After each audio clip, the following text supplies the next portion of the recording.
चलिए स्टार्ट करें। आज छोटे छोटे टॉपिक से ही लेकिन इम्पोर्टेंट है, तो नजर रखिएगा सब पे, अच्छी तरीके से रिवाइज कर लीजिएगा।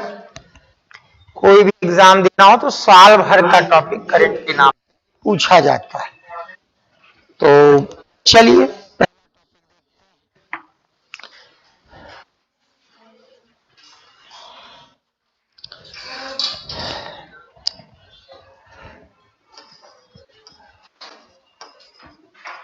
हेडिंग डालिए, आईएनएस मार्मुगाओ।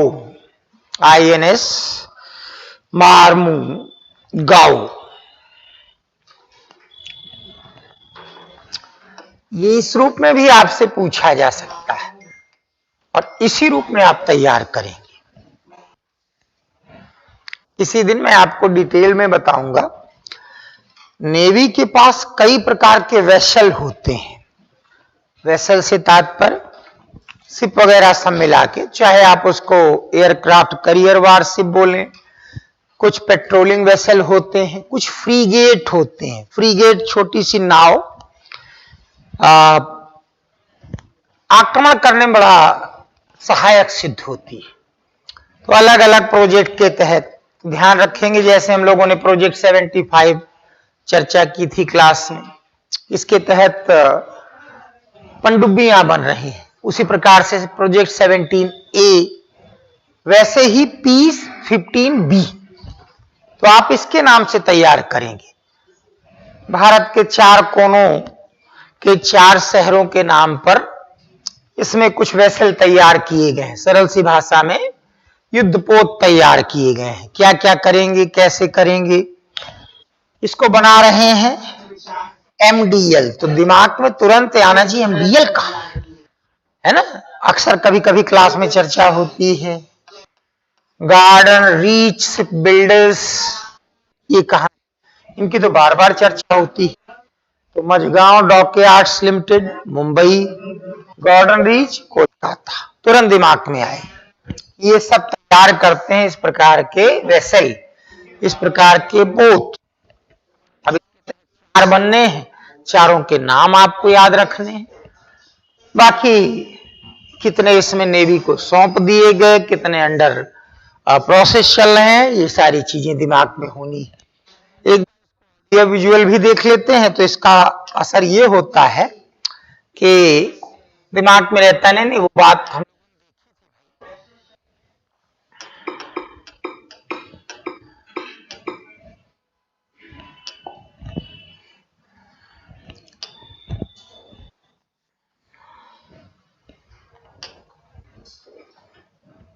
अब आपने इस तरीके से देख लिया। ये बहुत दूर दूर तक की तस्वीरें ले सकता है, बहुत दूर दूर तक, और चाहे इस पीछे कोने में बहुत दूर तक कोई जगह हो, सामने वाले को स्क्रीन पे एकदम सीधे दिखेगा डिस्टेंस के साथ। तो बहुत इंपॉर्टेंट होती, ये पनडुब्बियों में होता है। पिछली क्लास में भी चर्चा की थी, जानने की किसी ने कोशिश की घर जाके इसका नाम क्या है, बोलते क्या है, रोचक नाम है। आज फिर मौका देते हैं, खुद खोजिए। जब खोजेंगे तब मैं जब बताऊंगा तो लगेगा हाँ यही तो हमने खोजा था। तो चलिए जरा लिखें,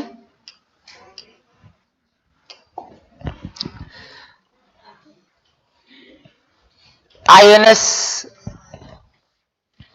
मार्मुगाओ P-15B परियोजना के तहत निर्मित युद्धपोत है। INS Mormugao is a warship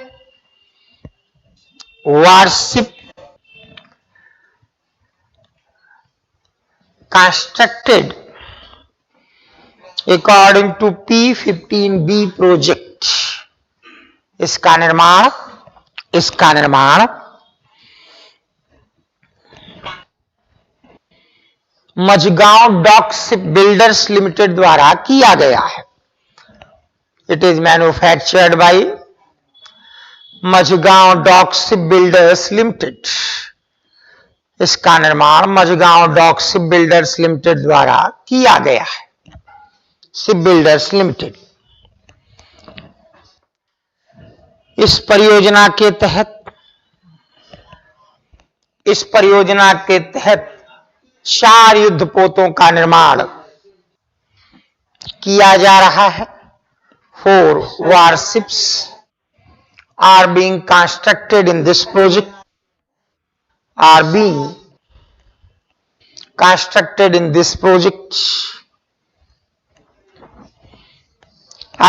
Visakhapatnam, Mormugao, ये 2 पूरी तरीके से नेवी को सौंप दिए गए। मोरमुगाओ, इंफाल और सूरत वाले का नाम पहले पोरबंदर था।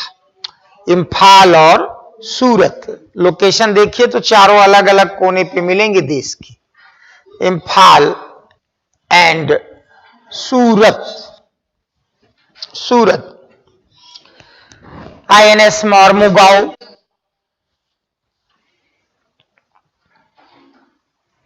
स्टील्थ टेक्नोलॉजी से युक्त है, राडार इसको कैच नहीं कर सकता है। INS Mormugao is equipped by stealth technology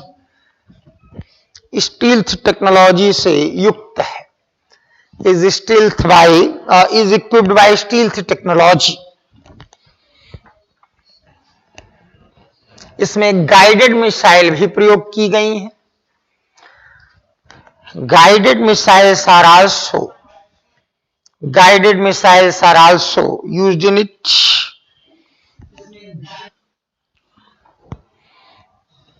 इसमें एंटी सबमरीन मिसाइल्स भी लगाई गई हैं, पनडुब्बियों को भी नष्ट कर सकती है। इसमें एंटी सबमरीन मिसाइल्स भी लगाई गई हैं। Anti submarine missiles are also equipped in it, लगाई गई है।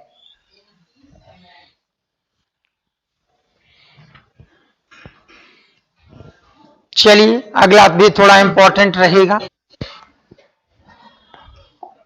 एशियान शिखर सम्मेलन।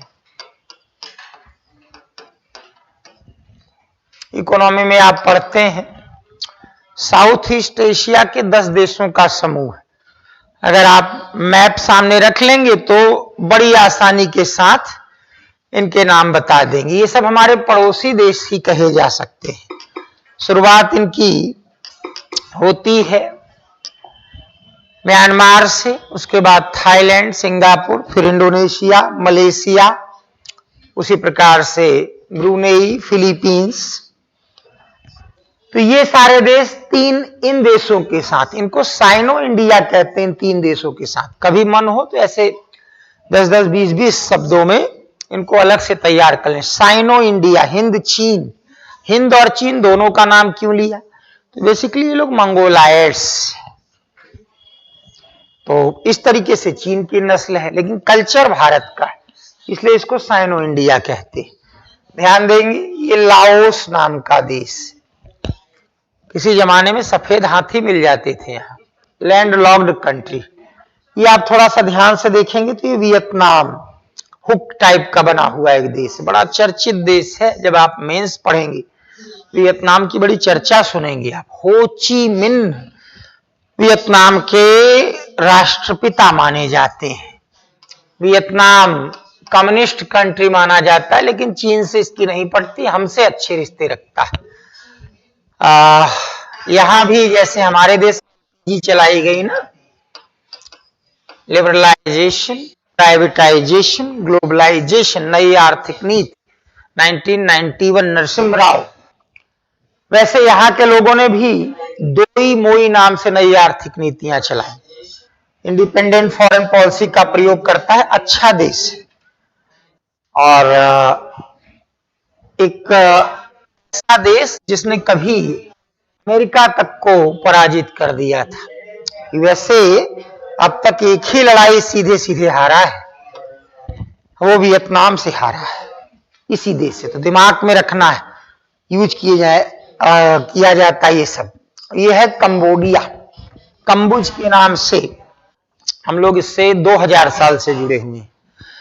ये लोग मानते हैं, ये सभी लगभग, कि हमारे यहां से कोई कौंडिन्य नाम के एक विद्वान व्यक्ति वहां चले गए और उन्होंने जाके इनका पूरा कल्चर बदल दिया। बड़ा सम्मान करते हैं। बाकी थोड़ी जानकारियां और लीजिएगा।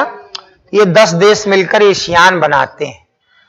आज दुनिया में सबसे बड़ा फ्री ट्रेड ऑर्गेनाइजेशन एशियान के ही नेतृत्व में चलता है। क्या नाम है उसका? Regional comprehensive economic partnership. सबसे बड़ा। अब यूरोपियन यूनियन नहीं रह गया है नंबर वन ये। इसमें ये 10 देश और 5 और देश, जिनमें चीन भी शामिल है, ये सब मिलकर हर साल बैठक करते हैं। जनरली 2 बैठक करते हैं। तो इसके शिखर सम्मेलन का स्वतः महत्व हो जाता है। हमको भी बुलाया जाता है और चाइना आता है, साउथ कोरिया और जापान, वो थोड़ा ज्यादा महत्व पा जाते हैं क्योंकि उनका मूल, उनकी रेस, उनका नस्ल इनके करीब है। हम कल्चरली करीब। एशियान +3 के नाम से वो बात कर लेते हैं तीनों, चाइना, जापान, साउथ कोरिया। हम एशियान +1 के नाम से बात कर लेते हैं। ये हमारे लिए बड़ा इंपॉर्टेंट ऑर्गेनाइजेशन है। अब ये सब चीजें दिमाग में रखनी, कुछ भी वन लाइनर मत तैयार करें। अब इसके विषय में कहां शिखर बैठक हुई? तो यही कंबोडिया में नामपेन में हुई। यहां भी राजवंश अभी भी है, थाईलैंड में जैसे है, कंबोडिया में भी है। बड़ा सम्मान करते हैं ये लोग अपने राजा का। लेकिन बेसिकली डेमोक्रेटिक गवर्नमेंट के ही हाथों में है। राजा जैसे ब्रिटेन का राजा है, वैसे किनारे रहकर सारे दृश्य को देखता है। तो 4 लाइन बस बनती है। दिमाग में एशियान होगा तो अपने आप ये चीजें नहीं भूलेंगे। लिखें एशियान समिट, एशियान शिखर सम्मेलन। जब समिट शब्द का प्रयोग करते हैं उसका अर्थ होता है कि सिर्फ राष्ट्रपति या प्रधानमंत्री ही जाते हैं। एशियान समिट नवंबर 2022 में Phnom Penh, Cambodia held at Phnom Penh, Cambodia in November 2022। नवंबर 2022 में नामपेन, कंबोडिया में संपन्न। Held at Phnom Penh, Cambodia in November 2022।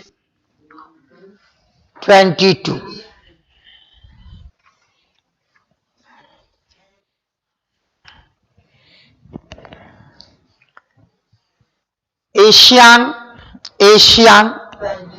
दक्षिण पूर्व एशिया के 10 देशों का समूह। ASEAN is a group of 10 countries of south east Asia. 10 countries of south east Asia. विश्व का सबसे बड़ा free trade area, world largest free trade area, RCEP, regional comprehensive economic partnership. विश्व का सबसे बड़ा free trade area RCEP ASEAN के ही नेतृत्व में संचालित किया जा रहा है। World largest free trade area RCEP is being operated in leadership of ASEAN.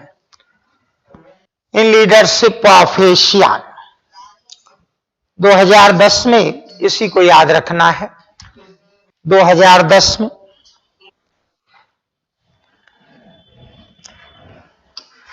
AITIGA पर हस्ताक्षर किए गए थे। AITIGA was signed in 2010 full form ASEAN India, bracket में लिख लें, ASEAN India trade in goods agreement. ASEAN India trade in goods, trade in goods वस्तुओं के व्यापार का समझौता, trade in goods agreement. Phnom Penh शिखर सम्मेलन में भारत और एशियान के मध्य इस पर विचार विमर्श किया गया। In Phnom Penh summit India and ASEAN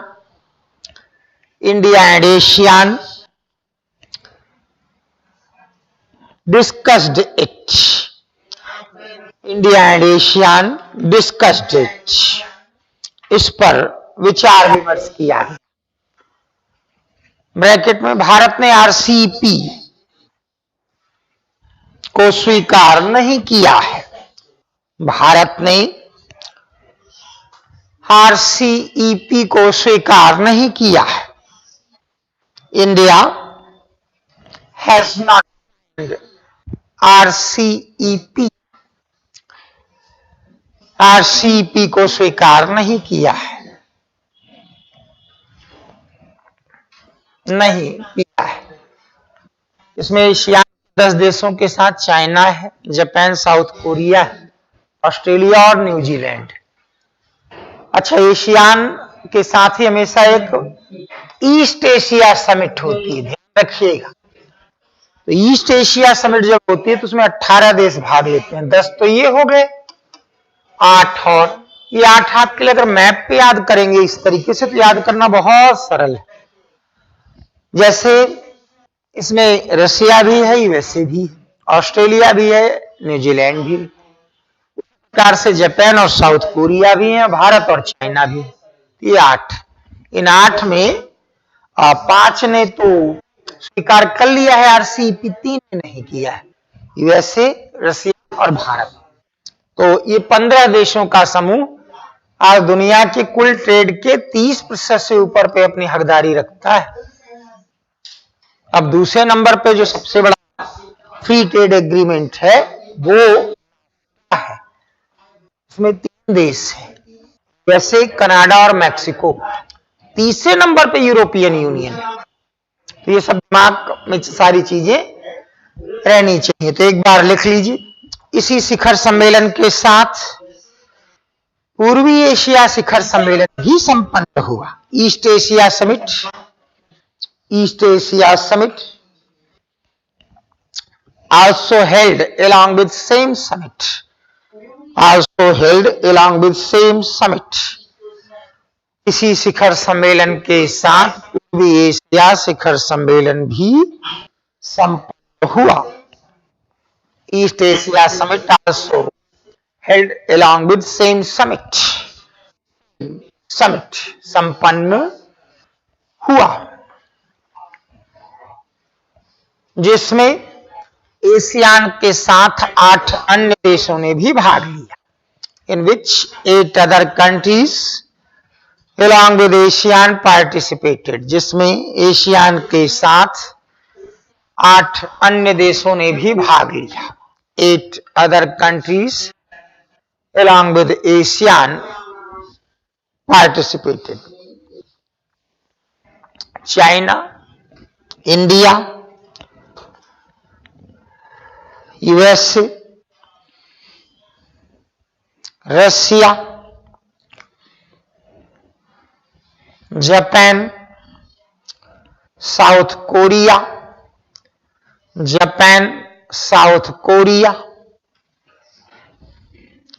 Australia और न्यूजीलैंड,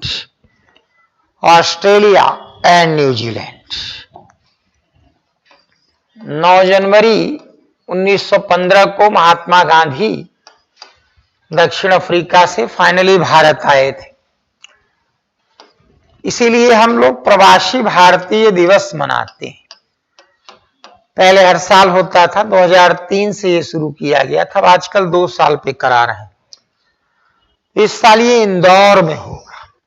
जगह का नाम और थीम का नाम ये याद रखिए, लिख लीजिए। जनवरी 2023 में प्रवासी भारतीय दिवस का आयोजन इंदौर में किया जाएगा। PBD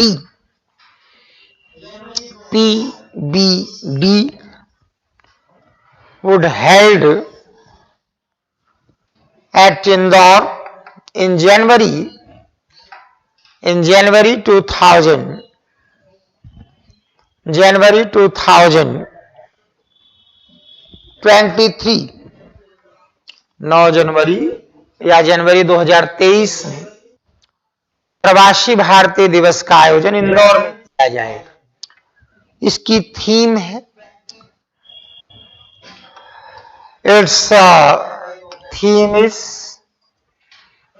इसकी थीम है डायस्पोरा। जो भारत के लोग भारत के बाहर रहते हैं उनको इंडियन डायस्पोरा कहा जाता है। 3 करोड़ से ऊपर लोग उसमें शामिल। Diaspora reliable partners for India's progress in Amrit Kaal. India's progress in Amrit Kaal.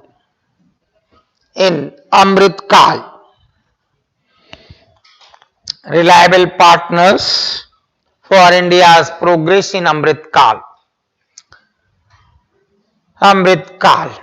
Guyana के राष्ट्रपति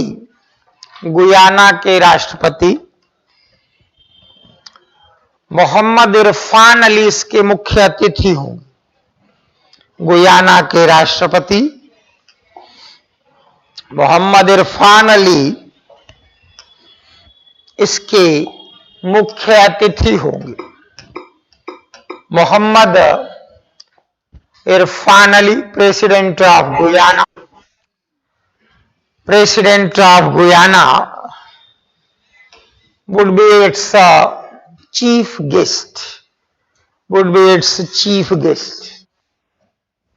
ये कैरेबियन सी अर्थात उत्तरी और दक्षिणी अमेरिका के बीच का इलाका है।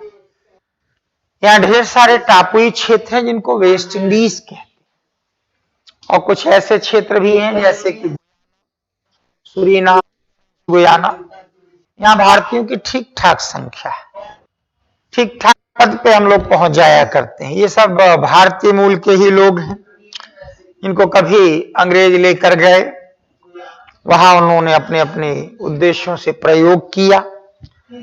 बाद में जब वो इलाके सब आजाद हुए तो हम लोग वहां अक्सर सुरीनाम में, फ्रेंच गुयाना में, ट्रिनिडाड और टोबैगो में तो राष्ट्रपति प्रधानमंत्री बन ही जाते हैं। ये देखिए बगल में यही ट्रिनिडाड और टोबैगो है, छोटा सा टापू इलाका, वेनेजुएला के जस्ट पास। ट्रिनिडाड और टोबैगो ने 2 बहुत बड़ी हस्तियां दी हैं दुनिया को। है तो इतना सा, लेकिन 2 बहुत बड़ी हस्तियां। दोनों का नाम किसी को मालूम? हाँ, है ना? तो और नायपाल साहब तो हमारी पहचान है भाई। वीएस नायपाल नोबेल बुकर सारे पुरस्कार प्राप्त हैं। किस तरीके से उनकी छवि है कि उनके लिए कोई पासपोर्ट की मांग नहीं करता है। ऐसे लोगों को कॉस्मोपॉलिटन कहा जाता है, कि वो किसी भी देश से कह दें कि आपके यहाँ का मैं सिटीजन हूं, ऐसा पासपोर्ट तैयार कर दिए तो कर देता, तो कॉस्मोपॉलिटन कहे जाते हैं। दुनिया के किसी भी देश में जाने के लिए उन्हें किसी पासपोर्ट की जरूरत नहीं पड़ती। ऐसी उनकी अच्छी सी छवि, भारत की पहचान। अब जैसे क्लास में चर्चा हुई ना, तो घर जाके तुरंत देखना है कि नायपाल साहब की कम से कम 2 किताबें तो हमें मालूम होनी चाहिए, कि 2 किताब हम नायपाल साहब की बता सकेंगे। किसी को मालूम? कोई 2 किताब सोचिए। ये तैयारी का तरीका है। वीएस नायपाल के विषय में मालूम हो। मिडनाइट चिल्ड्रन किसकी किताब है, कभी कोई चर्चा हुई? बहुत चर्चित, ये भी भारतीय मूल के ही है। ये सब तैयारी का तरीका, वन लाइनर से कुछ नहीं होने वाला, 2-4 साल का समय बर्बाद होने के अलावा। चलिए आगे लिखें। सियोल शांति पुरस्कार, सियोल शांति पुरस्कार, Seoul peace prize, Seoul peace prize.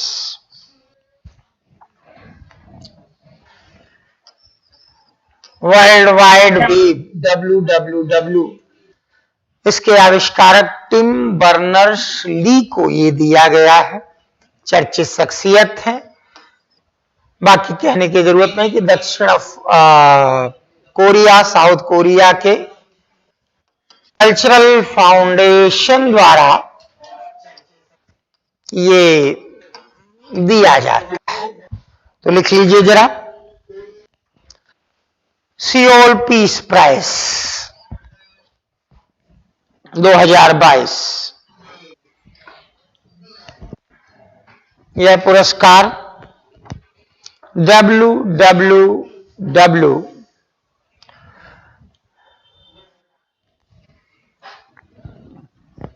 के आविष्कारक टिम बर्नर्स ली को दिया गया। This award is given to Tim Berners-Lee, inventor of WWW। WWW के आविष्कारक टिम बर्नर्स-ली को दिया गया है।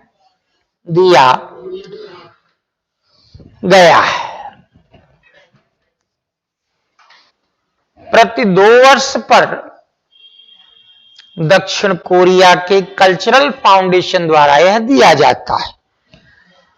प्रति 2 वर्ष पर दक्षिण कोरिया के कल्चरल फाउंडेशन द्वारा यह दिया जाता है। It is given by cultural foundation of South Korea by every 2 years यह दिया जाता है। दक्षिण कोरिया के कल्चरल फाउंडेशन द्वारा यह दिया जाता है। हेडिंग डालिए, समन्वय 2022। बहुत इंपॉर्टेंट। वैसे तो ये सब चीजें बस अगले कुछ महीनों के लिए ही, लेकिन होती बहुत इंपॉर्टेंट। ये भी एक युद्धाभ्यास भारत ने इसको जो है पिछले दिनों किया है। किस तरीके से हम लोग अगर कहीं मान लीजिए नेचुरल डिजास्टर जैसी चीजें आ जाती तो वहां कैसे काम करेंगे। तो ये है समन्वय 2022। ये एशियान के 10 देशों के साथ मिलकर किया जाता है। और जैसा कि यहां आप देख रहे हैं, ये आगरा में संपन्न हुआ है नवंबर के अंतिम दिनों में। तो लिख लीजिए जरा, समन्वय 2022, समन्वय 2022। भारत और एशियान देशों का संयुक्त अभ्यास, joint exercise of India and ASEAN countries. Bharat और एशियान देशों का संयुक्त अभ्यास, joint exercise of India and ASEAN countries.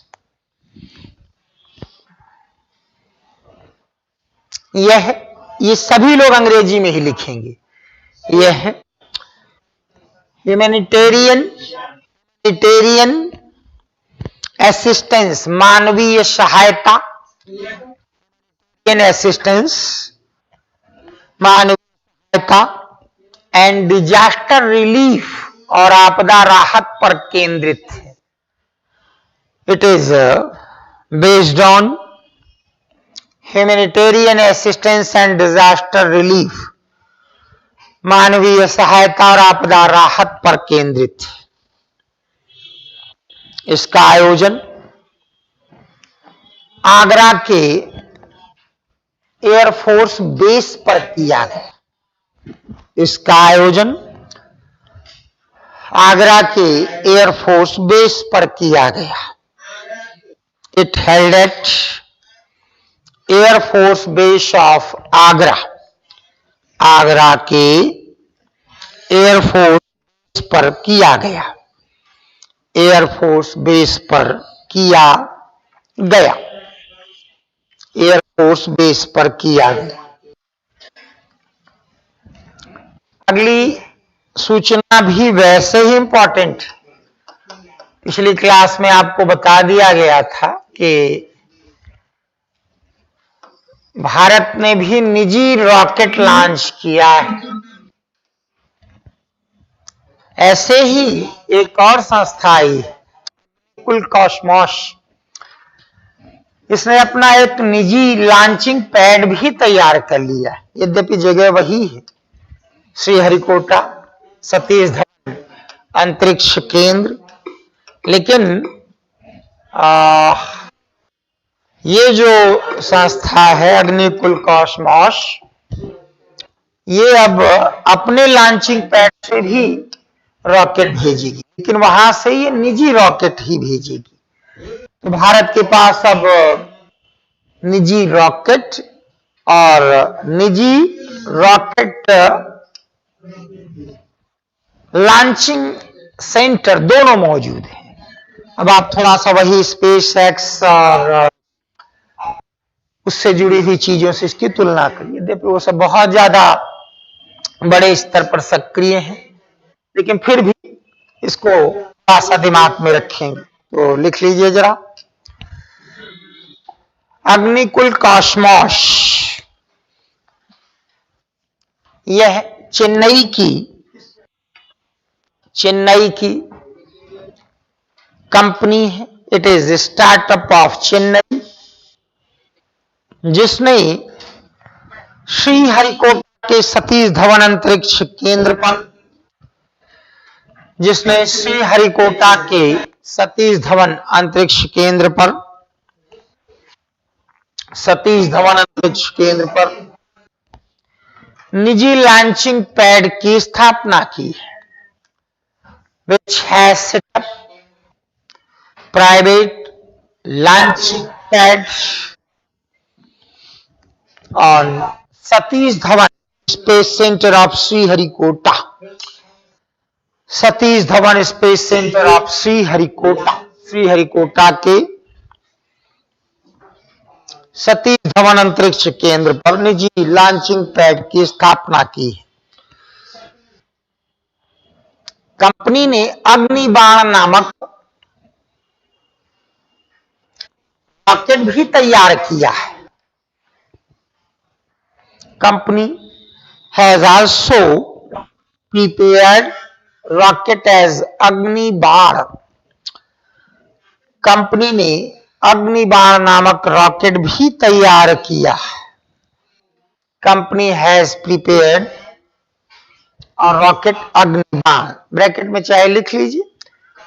Vikram S Bharat का पहला निजी रॉकेट, इस पर पूरी सूचना पिछली क्लास में लिखाई जा चुकी है। Vikram S is India's first, Vikram S is India's first private rocket. Vikram S Bharat का पहला निजी rocket. Vikram S is India's first rocket, Bharat का पहला निजी रॉकेट, इज इंडियाज फर्स्ट निजी रॉकेट। थोड़ा सा इस पर भी नजर रखें। आपसे बार बार एक शब्द का प्रयोग होता है, कॉन्फ्रेंस ऑफ पार्टीज। तो मोटे तौर पे तुम लोग यही समझते हैं ना कि United Nations framework convention on climatic change इसके लिए आयोजन कराती, ये बहुत सी चीजों के लिए आयोजित होता है। मरुस्थलीकरण रोकना है तो भी कोप का आयोजन करते हैं, एक अलग। उसी प्रकार से बायोडाइवर्सिटी पे भी एक कोप का आयोजन करते हैं। इन सूचनाएं कोचिंग के Telegram group channel Facebook page पे डाल दी गई। ऐसे एक कोप आप और सुने, जैसे यूएनएफसीसी पर डिस्कशन के लिए कोप का आयोजन हुआ। कॉन्फ्रेंस ऑफ पार्टीज, 197 देश मिल बैठकर बातें करेंगे। अगले कोप के विषय में भी थोड़ा सा लिख लीजिए, ये थोड़ा समझ लेंगे। साइट्स की कोप असल में तमाम प्रकार के जीव जंतुओं, कभी कभी बहुत दुर्लभ किस्म के कुछ प्लांट्स होते हैं, उनकी स्मगलिंग वगैरह होती रहे, उसको रोकने के लिए साइट्स एक कन्वेंशन है, एक समझौता है, ये किया गया है। इसी समझौते के लिए भी एक कोप का आयोजन हुआ है। तो आप देखिए, तो आप 4 तो कौन से कोप के विषय में सूचना पूछेगी वो देखकर ही टिक करिएगा कि कहां आयोजन किया गया। लिखें, साइट्स की कोप 19, साइट्स की कोप 19 सिटिंग या बैठक, कोप 19 सिटिंग ऑफ साइट्स, यह बैठक पनामा में आयोजित की गई। This sitting held at Panama, यह बैठक पनामा में आयोजित की गई। पनामा के विषय में बताने की तो कोई आवश्यकता नहीं होनी चाहिए। लैटिन अमेरिका का बड़ा चर्चित देश है ये पनामा, और इसी को चीरते हुए एक नहर निकलती है। आजकल उसी के पैरेलल एक नहर जो है वो चाइना भी बना रहा है वहां। ये देखिए, ऐसे नहर जाती, ये 2 महासागरों को मिलाने वाली नहर है। 100 साल से ऊपर हो गए, 1914 में बनी थी। क्राउड बहुत ज्यादा है, तो चाइना ने भी एक पैरेलल नहर वहां से शुरू की है। उसकी भी रिपोर्ट लेते रहिए, कब तैयार हो जाएगी। सोचिए चाइना को कितना एम्बिशियस होता चला जा रहा है कि अपने लिए अलग से नहर, अपने देश से लेकर और स्पेन तक 13,500 किलोमीटर के ट्रैक पे अलग से ट्रेन मैं दिखा चुका हूं आपको। बेल्ट एंड रोड इनिशिएटिव के तहत 70 देशों तक सिर्फ या ट्रेन या सड़क, और दुनिया की सबसे बड़ी इंडस्ट्री। तो उस स्थिति में तो फिर भाई महादानव की तरह बढ़ रहा है। ये जो खबरें फैलाई जाती हैं, ये जो आज कोविड के विषय में आ रही है ना, ये दुनिया के सारे देश कोल्ड वार से ही कर रहे हैं एक दूसरे के खिलाफ। वो उसके खिलाफ दहशत, आप पता करिए अखबारों में आ रहा होगा, भारत पूरी तरीके से कोविड फैल चुका है, भारत बर्बाद हो रहा है। वहां के अखबार, यहाँ के अखबारों में वो आता है। जैसे यूएसए के अखबारों में रसिया के लिए, रसिया के अखबारों में यूएसए के लिए। तो अब तो जिस देश ने अपने देश को खोल दिया है, दुनिया जानती है, वहां खबरें लोग नहीं मानते। लेकिन चाइना अंदर से बंद जैसा है, इसको बोलते हैं iron curtain.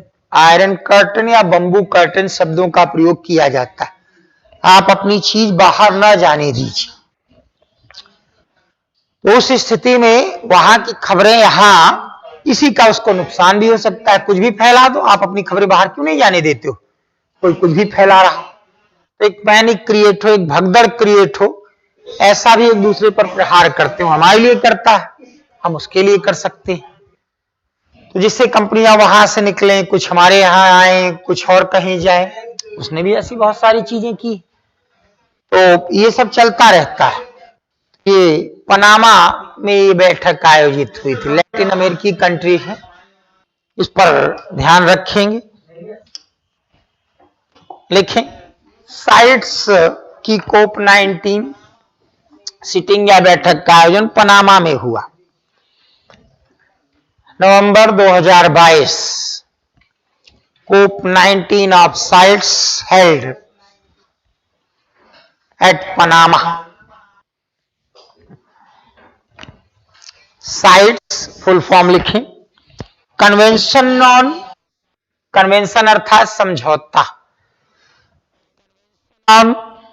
International trade in, international trade in endangered species, जिनको खतरा हो। Convention on international trade in endangered species, वास्तव में संकटापन्न प्रजातियों के अवैध व्यापार को रोकने का एक समझौता है। वास्तव में संकटापन्न प्रजातियों के अवैध व्यापार को रोकने का एक समझौता है। Is an agreement to check illegal trade of endangered species। एक समझौता है, इसमें 37,000 जीवों और पौधों को शामिल किया गया है।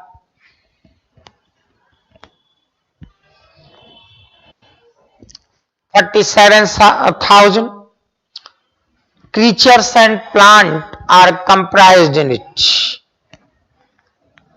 इसमें 37,000 जीवों और पौधों को शामिल किया गया है।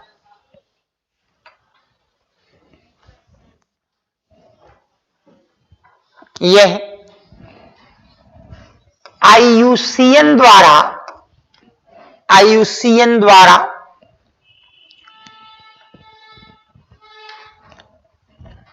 स्वीकार किया गया एक समझौता है।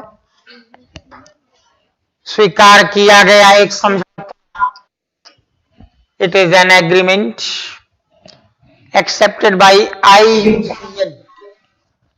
इसके विषय में बहुत चर्चा हम लोग कर चुके हैं एनवायरनमेंट की क्लास में, फिर भी एक बार सुन लीजिए। International union for conservation of nature and natural resources, biodiversity पर ये दुनिया की सबसे प्रमुख संस्था है जो काम करती है। तो IUCN बहुत चर्चित संस्था है, ज्यादा कुछ बताने की आवश्यकता नहीं।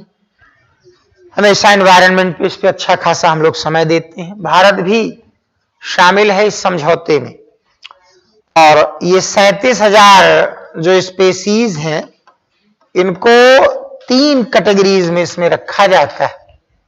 इनको अपेंडिक्स 1, अपेंडिक्स 2, अपेंडिक्स 3 के नाम से पुकारते हैं।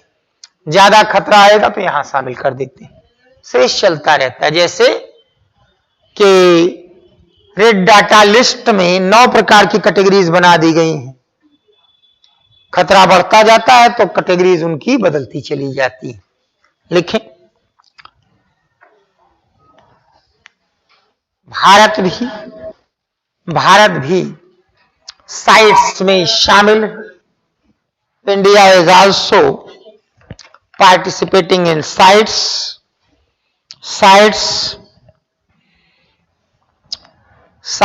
में विभिन्न प्रजातियों को 3 श्रेणियों में वर्गीकृत किया जाता है।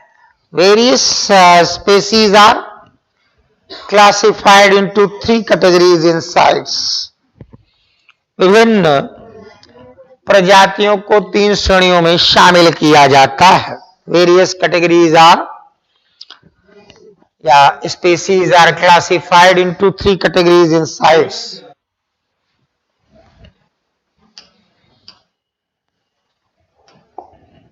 शामिल किया जाता है।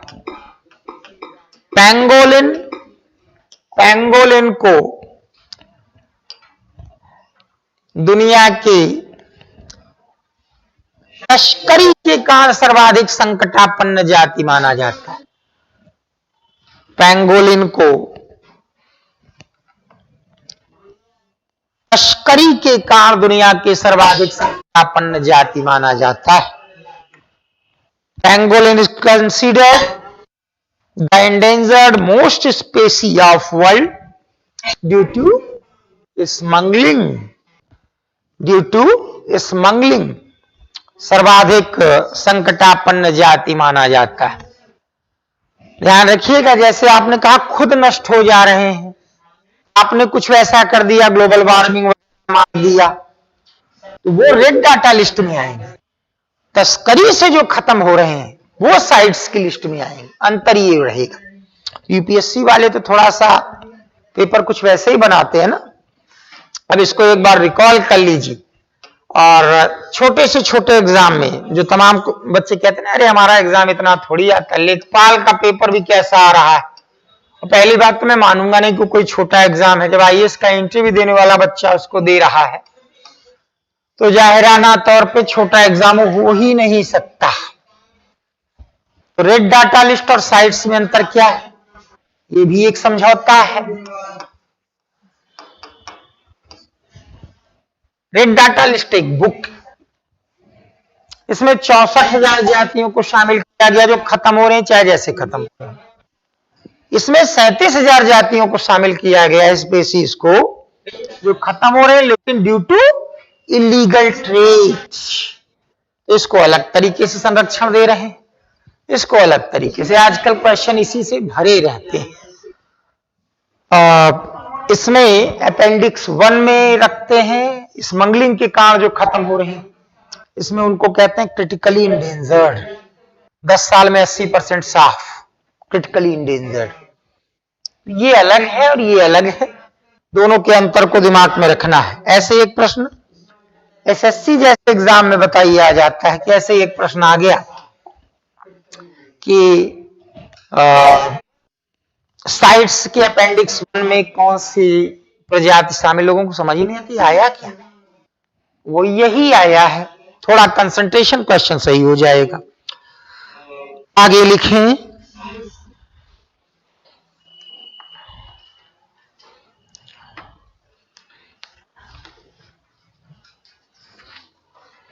इंपॉर्टेंट है तो लिख लीजिए जरा।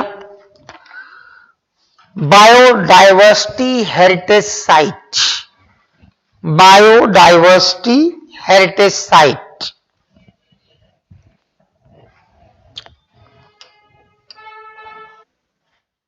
तमिलनाडु की एक जगह बड़ी चर्चा में आई है, यह है अरिटापट्टी। आप कल्पना करिए कि ज्यादा बड़ी जगह नहीं है अरिटापट्टी, और इस छोटी सी जगह में 250 प्रकार के बर्ड मिल जाते हैं, 250 टाइप ऑफ द बर्ड्स। वैसे भारत में पक्षियों की सबसे ज्यादा नस्लें कहां पाई जाती हैं? भारत में सबसे ज्यादा स्पेसी बर्ड्स की कहां पाई जाती है? हाँ हाँ,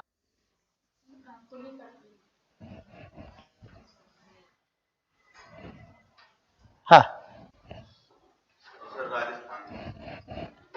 दिखाया मैंने, ज्योग्राफी में बड़ी ये सरल बात है। सिक्किम में सबसे ज्यादा स्पेसीज बर्ड्स की सिक्किम में पाई जाती है।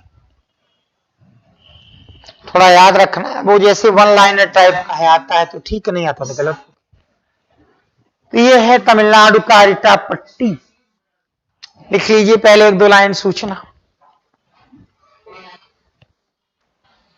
तमिलनाडु का अरिटापट्टी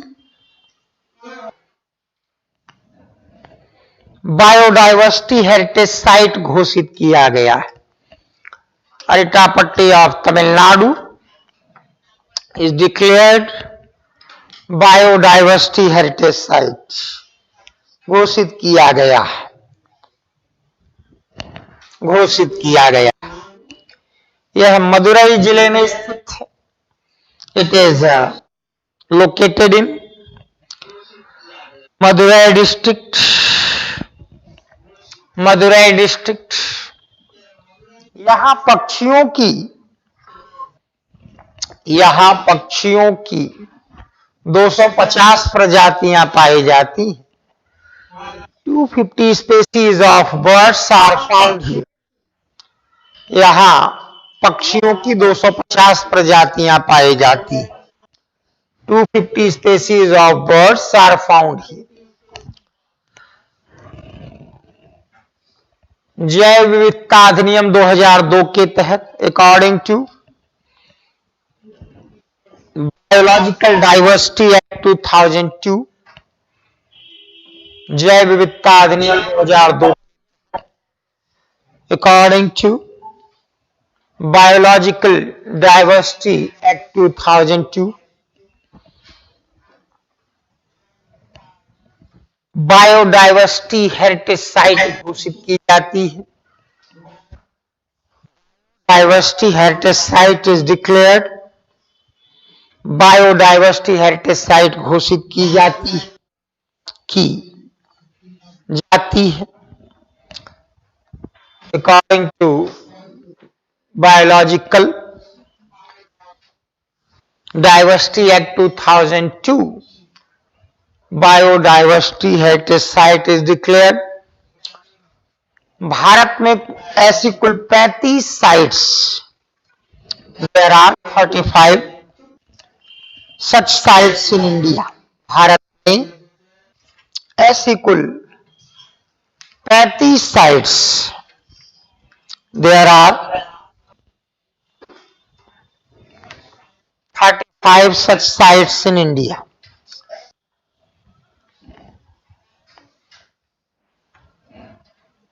आजकल एक शब्द अखबारों में बहुत आया है, ग्रीन वॉशिंग।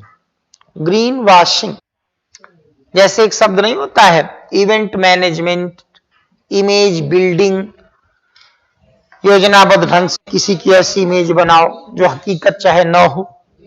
ऐसे ही शब्द बड़ा चर्चा में आया है, ग्रीन वॉशिंग। इस पर कई स्तर पे आवाज उठाई गई है कि तमाम देश ग्रीन वॉशिंग कर रहे हैं। वास्तव में पर्यावरण के लिए कार्य करते वर्ते नहीं है, लेकिन ऐसा प्रचार कर देते हैं बड़ा कार्य कर रहे हैं। अभी हाई कोर्ट ने नमामि गंगे प्रोजेक्ट के लिए कहा यह ग्रीन वॉशिंग का शिकार हो गया है। हाई कोर्ट की वो रिपोर्ट शायद मेंस की क्लास में कल डिस्कस की गई थी। तो ग्रीन वॉशिंग शब्द ये कि वास्तव में उसके लिए आपने कार्य नहीं किया, लेकिन प्रचार बहुत ज्यादा कर दिया। ग्रीन वॉशिंग, ग्रीन वॉशिंग यह एक नकारात्मक शब्द है।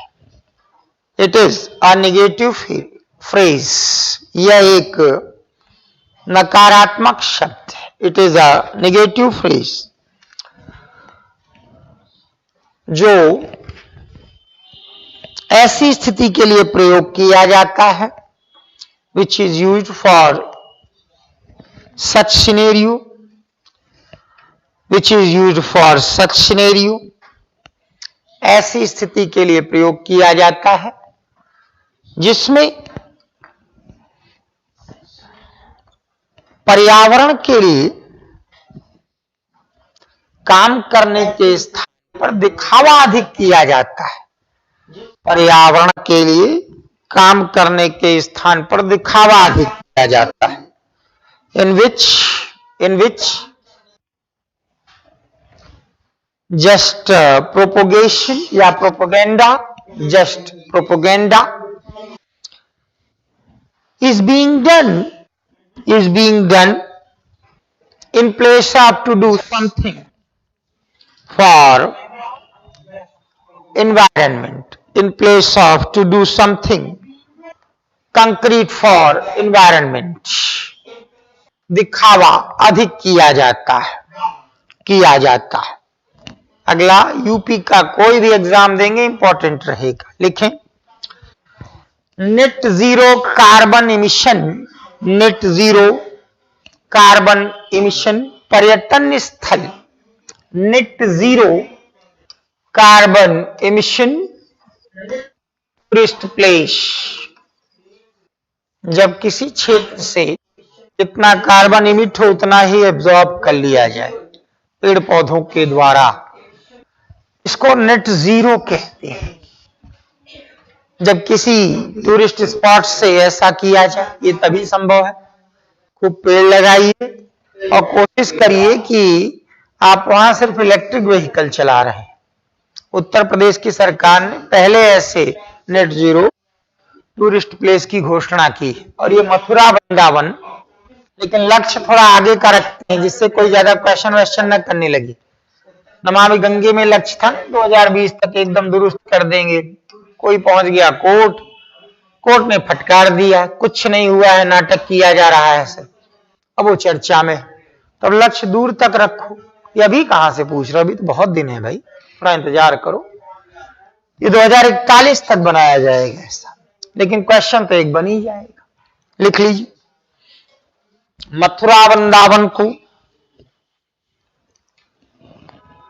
2041 तक नेट जीरो कार्बन इमिशन क्षेत्र बनाने का लक्ष्य रखा गया है। Mathura Vrindavan are targeted to set up as net zero carbon emission tourist place up to 2041 इससे आशय है, इट मीन्स कि समस्त कार्बन उत्सर्जन को वनस्पतियों द्वारा अवशोषित कर लिया जाएगा। Whole carbon emission would be absorbed by plants। समस्त कार्बन उत्सर्जन को वनस्पतियों द्वारा अवशोषित कर लिया जाएगा। Whole carbon emission would be absorb by plants. इसके लिए इलेक्ट्रिक व्हीकल्स का ही प्रयोग किया जाना है। For which just electric vehicles are to be used। Electric vehicles का ही प्रयोग किया जाना है। just electric vehicles are to be used।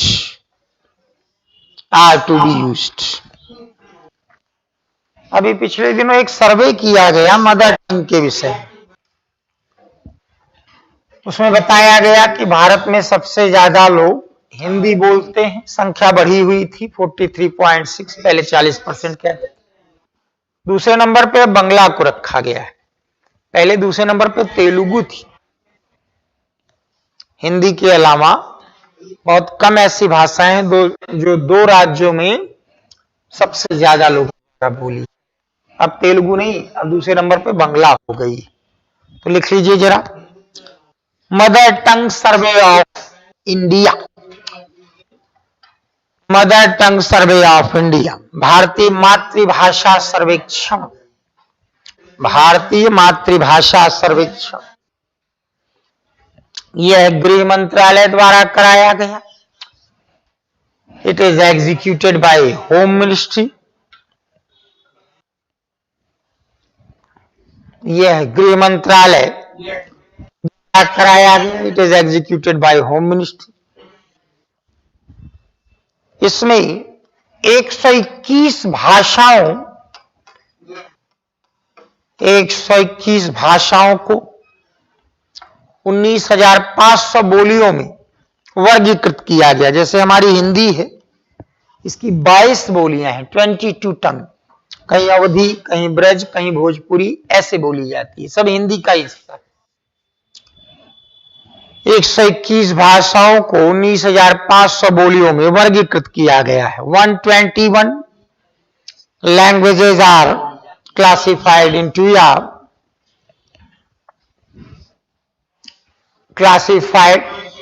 into 19,500 tongues। सर्वाधिक 43.6% जनसंख्या हिंदी को मातृभाषा मानती है। 43.6% population use Hindi as mother tongue. 8% लोग बंगला को मातृभाषा मानते हैं। 8% लोग बंगला को मातृभाषा मानते हैं। 8% population use Bangla as mother tongue। 8% population use Bangla as mother tongue.